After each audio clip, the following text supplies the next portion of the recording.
Hi friends, welcome back to పట్టి kitchen. ఈరోజు మన కిచెన్లో చింతకాయ పచ్చడిని చూపించబోతున్నాను. మనకి ఏమి తినే బుద్ధి కానప్పుడు, ఎలా నోరు బాగాలేనప్పుడు ఏం తినాలని ఆలోచిస్తున్నారా? ఇలా సింపుల్గా కాస్త చింతకాయ పచ్చడిని చేసి దీంట్లో 1 టేబుల్ స్పూన్ నెయ్యిని వేసుకొని రైస్లో వేడివేడి రైస్లో తినండి. టేస్ట్ అనేది చాలా బాగుంటుంది. ఎలా చేయాలనేది ఈ వీడియోలో చూసేద్దాము. దీనికోసం పచ్చి చింతకాయలని తీసుకున్నానండి. ఇలా తీసుకొని 2-3 టైమ్స్ బాగా కడిగి తీసుకోవాలి. కడిగి తీసుకున్న చింతకాయలని పక్కన పెట్టేసుకొని స్టవ్ మీద ఒక కడాయి పెట్టుకొని దీంట్లో నేనైతే పల్లీలని తీసుకుంటున్నాను. సుమారుగా 100 గ్రాముల పల్లీలు అనేది ఉంటాయి.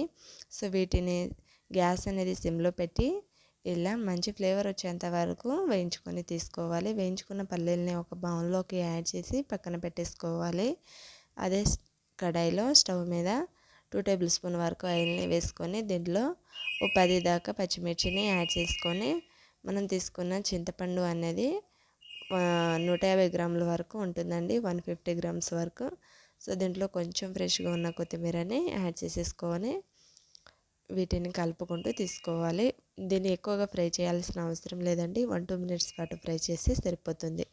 ఇలా ఫ్రై అయ్యాక పూర్తిగా చల్లారిపోయాక ఒక మిక్సీ జార్ తీసుకొని మిక్సీ జార్లోకి యాడ్ చేసేసుకోవాలి.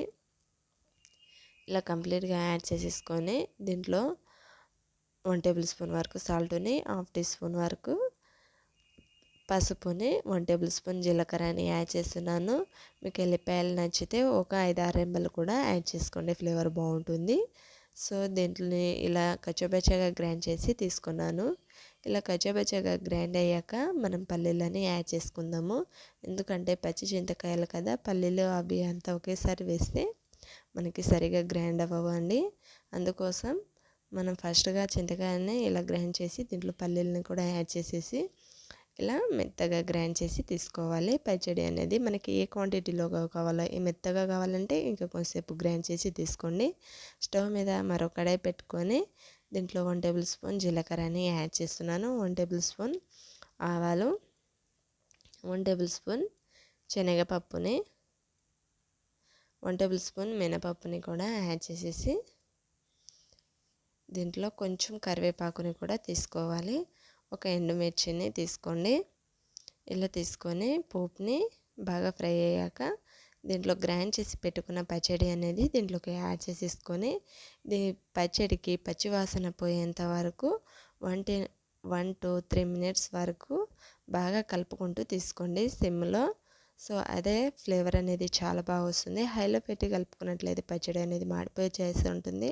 సో అలా కాకుండా ఇలా కలుపుకుంటూ 3 మినిట్స్ పాటు దీన్ని పచ్చి వాసన పోయేంత మంచి ఫ్లేవర్ వాసన వచ్చేంత వరకు ఇలా కలుపుకుంటూ తీసుకోండి. సో ఇలా కలుపుకుంటూ తీసుకున్న ఈ పచ్చడిని స్టవ్ ఆఫ్ చేసేసి తీసుకోండి.